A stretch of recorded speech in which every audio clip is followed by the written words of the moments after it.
الطاف حسن قریشی صاحب کے ہاں پرسوں میں گیا، ان کی اہلیہ محترمہ فوت ہوئی، 94 سال کی عمر، بہت شفقت فرماتے ہیں، تو میں تو ان کو صحافت کے مرشد کہتا ہوں۔ اردو ڈائجسٹ میں کچھ چیزیں ہوتی تھیں، والد صاحب فرماتے تھے یہ پڑھو یہ پڑھو، یعنی مطالعہ، تعلیم و تربیت، ان کی شفقتوں کے ساتھ آج جو کچھ ہوں ان کی محبتیں یا کسی درویش کی نظر سے میں محسوس کرتا ہوں کہ اس وقت فیملی سسٹم یہ ہوتا تھا، رشتوں کا رکھ رکھا ہوتا تھا۔ اس وقت ہمارا فیملی سسٹم ٹوٹ رہا ہے، گھریلو زندگی انتشار کا شکار ہے جو کہ ویسٹ میں ہو چکا ہے۔ ہم اس طرف بڑھتی ہوئی طلاقیں، بڑھتی ہوئی نفرتیں، بکھرتی ہوئی بچے، یہ سارے کے سارے اس لیے ٹوٹ رہے ہیں۔ اصل میں اس کی بنیادی وجہ یہ ہے کہ خواہشات کی زندگی آگے نکل گئی ہے۔ دیکھیں، ضروریات کی حد ہے، خواہشات کی کوئی حد نہیں، برانڈ کی کوئی حد نہیں ہے۔ وہ گاڑی ہے، وہ موبائل ہے، وہ لباس ہے، وہ گھر ہے، برانڈ کی کوئی حد نہیں، خواہشات کی کوئی حد نہیں ہے، ضروریات کی حد ہے۔ تو میں نے محسوس کیا کہ گھر میں ضروریات پہ نظر رکھی جاتی تھی، اور میرے والد صاحب ہمیں کھدر کا لباس پہناتے تھے۔ ابھی بھی میں نے کھدر پہنا ہوا ہے۔ ایسا جوتا پہناتے تھے جس کا اپر لوور، جس کا اوپر نیچے چمڑا ہو، مہنگا بھی نہ ہو۔ وہ ان کی تعلیمات، وہ ان کی باتیں، وہ ان کا پڑھایا سکھایا ہوا نظام آج پوری دنیا کو دے رہا ہوں ڈاکیے کی حیثیت سے، اور مخلوق خدا کو الحمدللہ نفع ہو رہا۔ دیکھیں، اس وقت اگر ہم بہن بھائی کے رشتے کو دیکھیں تو بہن بھائی کا رشتہ بہت نازک رشتہ ہے۔ دنیا کا خوش قسمت انسان وہ گھرانہ ہوگا جو بیٹیوں کو پورا حق دے گا جائیداد میں، بہنوں کو پورا حق دے گا جائیداد میں، اور تول کے دے گا۔ میرے دادا نے اپنی بیٹیوں کو پورا حصہ دیا، میرے والد نے پورا نہیں دیا، پورے سے جھکتا دیا، اور ہمیں بٹھایا دونوں بھائیوں کو، دونوں بہنیں بیٹھی ہوئی تھیں، من لگے دیکھو یہ جائیداد ہے، الحمدللہ اچھی خاصی تھی، میں بیٹیوں کو زیادہ دے رہا ہوں، تمہیں کوئی اعتراض تو نہیں؟ کہ جی آپ کا حق ہے، آپ دے دیں۔ یہ رشتے جب تک صلہ رحمی مانگتے ہیں، درگزر مانگتے ہیں، بہن بھائیوں کے رشتے کر کے معاف کر دینا مانگتے ہیں۔ میں نے لفظ معاف کیوں کہا؟ اپنوں میں نوک جھونک ہوتی ہے، اس کو معافی ہی بچا سکتی ہے، درگزر ہی بچا سکتا ہے، دلیل نہیں بچا سکتی۔ جب یہ ہوگا اللہ رزق، دولت، عزت، برکت، صحت کے فیصلے کرتا۔ میں نے ایک درویش کی بات سنی تھی، بہت سچے درویش ہیں، ان کی بات مجھے اچھی لگی کہ کائنات میں سب سے پہلا رشتہ میاں بیوی کا بنا ہے، اور شیطان ایک پورا مسلط ہے، اس کا نام ہے شیطان ابیض، کتابوں میں اس کا تذکرہ ہے، پانی پہ تخت بچھاتا ہے، اور سب سے زیادہ میاں بیوی میں اختلاف، بدگمانیاں، غلط فہمیاں پیدا کرنے کی کوشش کرتا ہے۔ اور جب طلاق ہوتی ہے، شیطان ابیض جو ہے پانی کے اوپر ناچتا ہے، خوش ہوتا ہے، اور وہ اپنی ایک محفل لگاتا ہے، سب سے پوچھتا ہے جو میاں بیوی میں اختلاف کرائے، میاں بیوی میں جھگڑا کرائے، حتیٰ کہ قتل کرنے والے پہ، بہت بڑا گناہ کرنے والے پہ، ڈاکہ ڈالنے والے پہ اتنا خوش نہیں ہوتا جتنا میاں بیوی پہ خوش ہوتا ہے۔ اور میاں بیوی کی آپس میں محبت کی واحد دلیل ہے ایک دوسرے کے ساتھ درگزر اور پردہ پوشی، درگزر اور پردہ پوشی۔ یہ میاں بیوی کی زندگی کو خوشحال کر دیتی ہے، آپس میں محبتیں بڑھاتی۔ اور ایک وظیفہ دوں گا میاں بیوی کی محبت کا، آپس میں تعلق کا، یا جامع ہو یا معید ہو، اللہ کے دو نام ہیں، یا جامع ہو یا معید ہو۔ یہ اگر کوئی بندہ کثرت سے وضو بے وضو پڑھے، سارا دن پڑھے، گھر میں جھگڑے ختم، محبتیں بڑھ جاتی ہیں، لڑائیاں ختم ہو جاتی ہیں، نفرتیں ختم ہو جاتی ہیں، آپس میں تعلق وسیع ہوتے ہیں، حتیٰ کہ اولاد کی نفرتیں، لڑائیاں ہوں، اور پھپھی، والد یا خالہ یا سوکنے یا گھر کے کوئی رشتے، اگر اس کو کثرت سے پڑھا جائے، بہت زیادہ پڑھا جائے، وضو بے وضو، حتیٰ کہ ناگے کے دنوں میں بھی پڑھ سکتے ہیں، یہ بہت بڑی زندگی ہے، اور ان لفظوں میں بہت بڑی کائنات ہے۔ اصل ہماری نسلیں ہیں۔ دیکھیں، نسلوں کو جب دل سے دل ملے گا تو نسلیں کی تربیت ہوگی۔ ہم نے نسلوں کو ٹیوٹر اور کمپیوٹر کے حوالے کر دیا۔ میں نہیں کہتا کہ اس کے حوالے نہ کریں، لیکن حوالے کر دیا۔ پھر باقی بچہ وقت بچوں کا موبائل کے حوالے کر دیا۔ اچھا، اب عالم یہ ہے، میں نے زندگی میں بارہا دیکھا ہے، گھر کے 5-6 افراد بیٹھے ہیں، ہر بندہ موبائل پہ بیٹھے، اس کو اس کی خبر نہیں، اس کو اس کی خبر نہیں۔ نسلیں دلوں سے پلتی ہیں، نسلیں اپنی اچھاؤں سے پلتی ہیں، نسلیں دل کی کیفیتوں سے پلتی ہیں۔ اس کے لیے پھر والدین کو اپنی قربانی دینی ہوگی. اگر والدین نے اپنی قربانی نہ دی، اپنی سہیلیاں، اپنے دوست، اپنے فنکشن، اپنی چاہتیں، اپنی زندگی کے صبح و شام اگر نہ دی، پھر نسلیں بکھر جائیں گی. پھر نسلیں بڑھاپے میں والدین کی نہیں ہوں گی. پھر کہتے ہیں والدین ہماری قدر نہیں کرتے. اور آپ حق حیران ہوں گے، اس وقت جتنا روحانی دنیا میں علماء نے ایک کردار ادا کیا ہے، اصل میں بات یہ ہے کہ ہم کسی کی سنیں گے پوری بات تو ہمیں سمجھ آئے گی. ہم کسی کی بات پوری سنیں. دیکھیں، اختلاف شروع سے رہا ہے، آخر تک رہے گا. اور یہ اس لیے ہے کہ ہمارا سینہ کتنا وسیع ہے، ہمارے اندر کتنی رواداری ہے. اب کریم میں ہر مسلک، ہر مذہب، ہر فرقہ، ہر آتا ہے، اور سارے میرے ہیں. کشکول کے سارے فقیر کے ہوتے ہیں، سارے میرے ہیں. ہمارے دل میں سب کا احترام ہو. دیکھیں، آپ اپنا نظریہ نہیں چھوڑتے، کوئی حرج نہیں، نہ چھوڑیں، لیکن احترام سب کا کریں. غائبانہ احترام اصل احترام ہوتا ہے، منہ پہ احترام اصل نہیں. وہ بھی ٹھیک ہے، لیکن غائبانہ احترام ہو، سب کا احترام کریں. ہمارا پاکستان کا معاشرہ نہیں، پوری دنیا کا جو معاشرہ ہے، اس کو اصل میں لانے والے والدین ہیں، بڑے ہیں. مجھ جیسے وہ لوگ ہیں جس کے ساتھ 4 بندے جڑے ہوئے ہیں. کیا میں ٹھیک ہوں؟ اگر میں ٹھیک ہوں تو سمجھ لیں پورا معاشرہ ٹھیک ہے. لوگوں کی شکایت بیان کرنا آسان ہے، اپنی اصلاح کرنا مشکل ہے. اور سب سے بہترین چیز اپنی اصلاح ہے کہ میں اس معاشرے کا حصہ ہوں نا. میں سارا دن اعتراض ہی کرتا رہوں، بادشاہوں پہ، وردیوں پہ، لوگوں پہ اعتراض ہی کرتا رہوں، تو میری زندگی خود اعتراض کا مجموعہ بن جائے گی. میں لوگوں کی صفات پہ نظر رکھوں. بس ایک لفظ کہوں گا، ایک گندی مکھی ہوتی ہے، وہ گندگی کو تلاش کرتی ہے. ایک شہد کی مکھی ہے، وہ پھولوں کو تلاش کرتی ہے. تو میں دیکھوں کہ اب کیا میں لوگوں کے عیب ہی تلاش کرتا ہوں، بادشاہوں کے، عوام کے، وردیوں کے؟ نہیں، میرے دل میں لوگوں کی خوبیوں کا متلاشی بن جاؤں، وہ خوبیاں میرے اندر منتقل ہو جائیں گی. اچھا قبلہ صاحب، یہ بتائیے گا کہ ہم نے کہا کہ والدہ جو ہیں، جس طرح میں نے کہا کہ والدہ سے آپ کا بڑا پیار ہے، محبت ہے. مائیں جو ہیں وظیفے بچوں کو دیتی ہیں، بیٹا یہ پڑھا کرو، یہ رات کو سوتے ہوئے یہ پڑھ لیا کرو. آپ کی والدہ آپ کو کون سا کوئی ایسا وظیفہ یاد ہو کہ ماں جی کہتی ہیں بیٹا یہ پڑھا کرو؟ وَإِن يَكَادُ الَّذِينَ كَفَرُوا لَيُزْلِقُونَ بِأَبْصَارِهِمْ لَمَّا سَمِعُوا الذِّكْرَ وَيَقُولُونَ إِنَّهُ لَمَجْنُونٌ وَمَا هُوَ إِلَّا بِذِكْرٍ لِلْعَالَمِينَ. قرآن پاک کی آیت ہے، میری زیر زبر کمزور ہو سکتی ہے، اس کو دیکھ لیجئے گا.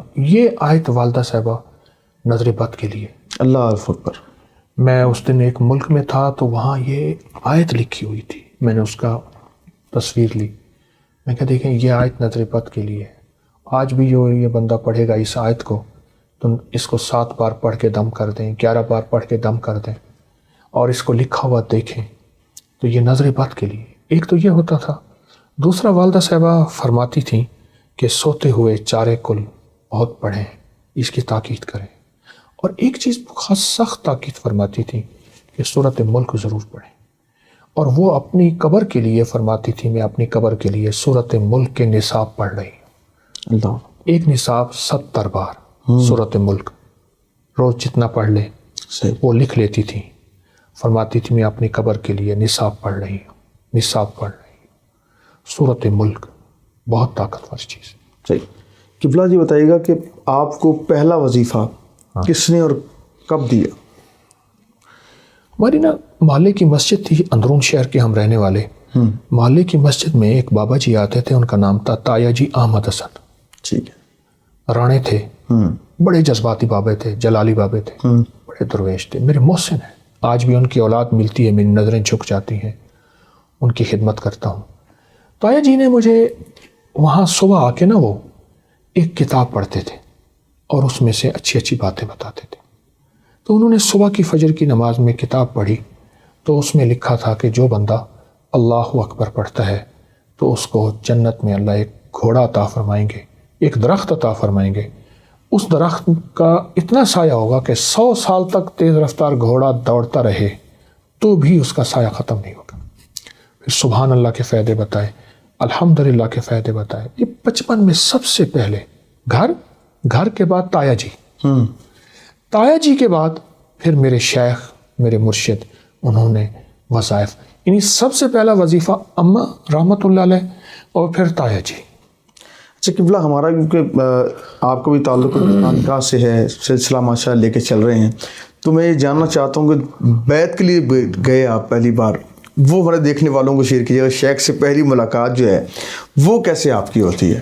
1984 میں ہوا یہ کہ ہم یہاں لاہور میں نا اندرون ادھر سے یکی دروازہ لگتا ہے، ادھر سے کشمیری دروازہ، ادھر سے شیرہ والا دروازہ، اس کے سنگم میں ایک 9 گھرا بازار تھا، سدھیر کی حویلی تھی، پرانا ایک اداکار تھا سدھیر، وہاں ایک آزاد شیرازی صاحب رہتے تھے، حکیم آزاد شیرازی رحمۃ اللہ علیہ، تو اصل ان کا نام انور حسین تھا، تو وہ رہتے تھے، میں ان کے ہاں آیا ہوا تھا، تو انہوں نے ایک درویش سے ملاقات کرائی اور مجھ سے فرمان لگے ان سے بیعت ہو جاؤ۔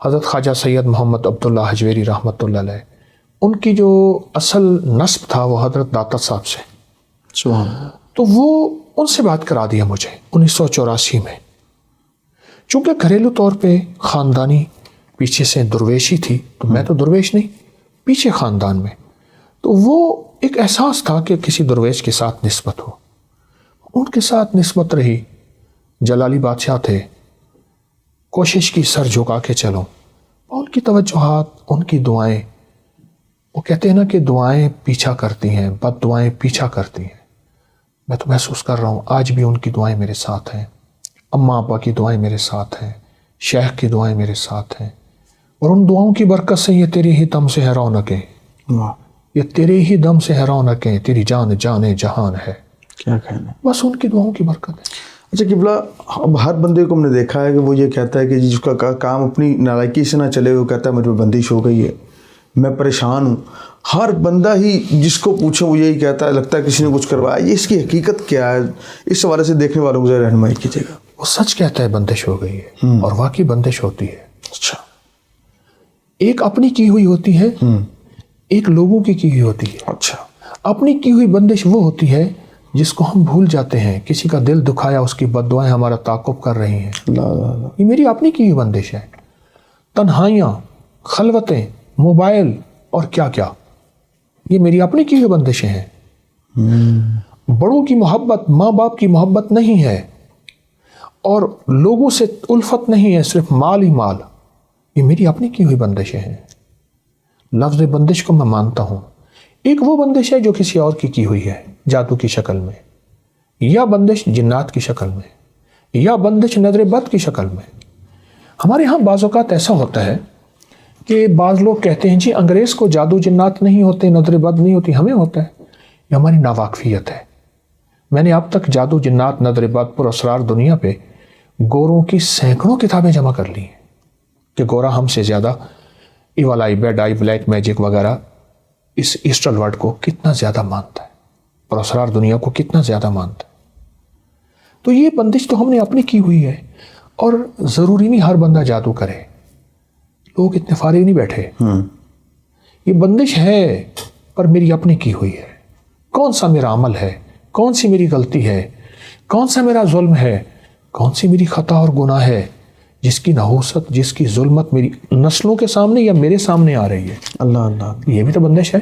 قبلہ اس کا حل بھی آئے دوستوں کو بتا، دیکھنے والوں کو بتا دیں۔ بندش کا جو سب سے بہترین حل ہے نا، جب آپ گھر سے نکلیں، بسم اللہ توکلت علی اللہ لا حول ولا قوت الا باللہ، فرمایا حدیث میں آتا ہے، آقا کا فرمان کا مفہوم ہے، جب یہ بندہ پڑھتا ہے تو ایک عرش سے فرشتہ آواز دیتا ہے، اے پڑھنے والے تیری حمایت کی گئی، تجھے ہدایت دی گئی، تیری حفاظت کی گئی۔ 5 بول ہیں اس پڑھنے والے پہ۔ میرے پاس کتنے لوگ ایسے ہیں جو کہتے ہیں ہمارے کام نہیں بنتے، ہماری مشکلیں ہیں، ہماری پریشانیاں ہیں، ہمارے حالات ہیں، ہماری سختیاں ہیں، کتنے بندے ایسے ہیں۔ میں نے انہیں بتایا کہ یہ دعا پڑھیں، اور سارا دن پڑھیں، اور سارا دن پڑھیں، اور سارا دن وضو بے وضو، حتیٰ کہ ناگے کے دن بھی ہیں تو اس کو پڑھیں۔ میں نے ان لوگوں کو کامیاب دیکھا، بہت کامیاب با کمال دیکھا، اور بہت حیرت انگیز دنیا میں ان کو ترقیوں اور کامیابیوں میں دیکھا۔ اس دعا کی طاقت بہت زیادہ ہے۔ اچھا قبلہ صاحب، ایک اور چیز میں دیکھیے کہ آپ کے وظائف کے اندر آپ اہل بیت اطہار کے حوالے سے، نام حسن مجتبیٰ آپ کے حوالے سے آپ نے بہت سارے وظائف بتائے ہیں، اتنی تحقیق ہے ماشاءاللہ آپ کی. میں چاہتا ہوں کیونکہ شعبان معظم بھی گزر رہا ہے, ان کی ولادت کی مہینہ بھی گزر رہا ہے, تو کوئی اہل بیت اطہار کی طرف سے کوئی وظیفہ جو ہے ہمارے دیکھنے والوں کو عنایت کیجیے گا. حضرت علی کرم اللہ وجہہ کی زندگی میں عجب وظائف ہیں. ان کی زندگی میں ایک شخص آیا کہ عرض کرنے لگا کہ امیر المومنین, غربت اور تنگ دستی, فقر اور فاقہ, بیماریاں اور تکلیفیں, ناکامیاں اور مسائل اس نے اپنی شکل میں بیان کیا. تو آپ نے فرمایا تو اپنی زندگی میں اگر مسائل کا حل چاہتا ہے, ایک دعا ہے جس میں اکثر ہم تراویح میں پڑھتے ہیں, سبحان ذی الملک والملکوت, سبحان ذی العزت والعظمت والحیبت والقدرت والجبروت. یہ دعا ہے. آپ نے صرف اسے پہلے بول دی ہے, سبحان ذی الملک والملکوت. فرمایا اس کو پڑھ اور بہت زیادہ پڑھ. ایک اور موقع پہ حضرت امام زین العابدین, ان کی زندگی میں ایک شخص آیا تو عرض کیا کہ مجھے کوئی آپ دعا بتائیں. تو فرمایا لوگوں کو کثرت سے سلام کر, سلامتی لوٹ کے تیرے اوپر اب آئے گی, اور وہ سلامتی جب تیرے اوپر آئے گی تو اس سے بلائیں, مصیبتیں یعنی بیماریاں, دکھ, قرضے, تکلیفیں, حالات ختم ہو جائیں گے. اچھا قبلہ, لوگ آپ سے وظائف پوچھتے ہیں, آپ لوگوں کو وظائف دیتے ہیں. ہم نے دیکھا آپ بہت سارے لوگوں کو وظیفہ پڑھ کر بھی اثر نہیں ہوتا. وہ کون سے لوگ ہیں کہ جن کو وظائف بھی اثر نہیں کرتے؟ کیا وجوہات بنتی ہیں؟ اصل معمہ ہے کیا؟ ہم وظیفے پڑھتے نہیں ہیں. اصل میں ایک ہے وظیفے پڑھنا, ایک ہے مانگنا. صحیح. میں اکثر کہتا ہوں کہ اللہ سے اگر مانگنا سیکھنا ہے تو چوراہوں میں چلے جائیں, یہ جو پیشہ ور مانگنے والے ہیں نا, ان سے سیکھیں. ان کی آنکھیں سنوالی, ان کے بول سنوالی, ان کے لباس سنوالی, ان کے ہاتھ سنوالی, ان کے جذبے سنوالی, ان کی چال سنوالی. حالانکہ وہ کوئی مستحق نہیں ہوتے. اصل تو ان کو دینا چاہیے جو سوال نہیں کرتے. وہ ڈھونڈنا ہمیں چاہیے. تو ہم وظیفے پڑھتے ہیں. ربنا آتنا فی الدنیا حسنۃ وفی الآخرۃ. اللہ کریم ہے, اللہ یہ سن لیتا ہے. میرا اللہ کہتا ہے میرے بندے تو دیکھ تو صحیح کس ہستی کے سامنے تو بیٹھا ہے اور کیسے مانگنا چاہیے. اور ہمارے سامنے زاری کیا ہو. زاری, وہاں زور نہیں چلتا, زاری چلتی ہے. ناز نہیں چلتا, نیاز چلتا ہے. ہاں, ہم تو مانگتے نہیں, ہم تو پڑھتے ہیں. وہ شہنشاہ ہے, وہ پڑھنے کو قبول کر لیتا ہے, لیکن شہنشاہ کہتا ہے تو میری شان کے مطابق میری قریب آ, میری شان کے مطابق. اس لیے قرآن میں اللہ نے بندوں سے شکوہ کیا ہے, وما قدر اللہ حق کا قدر ہی, لوگوں تم نے میری قدر نہ کی, قدر کا حق ادا نہ کیا. تو ہم وظیفے گڑ گڑا کے پڑھیں, بھکاری بن کے پڑھیں, محتاج بن کے پڑھیں, اور ہر وظیفے کے بعد اگر ہم استغفار کر لیں, اے اللہ کوئی میرا گناہ, میری کوئی خطا جس کی وجہ سے میری وظیفے دعائیں قبول نہیں ہوتی, تو اپنی رحمت سے معاف کر دے, قبول کر لے. ایک درویش تھے, نماز کے بعد دونوں ہاتھ ایسے منہ پہ رکھ لیتے تھے. تو کسی نے پوچھا کیوں رکھتے ہیں؟ فرمایا مجھے خطرہ ہے میری نماز میرے منہ پہ نہ مار دی جائے. اللہ اللہ. تو وظیفوں کے بعد استغفار کر لیں, وظیفوں سے پہلے درود پاک پڑھ لیں. درود قبولیت, استغفار محبوبیت اور مقبولیت. واہ.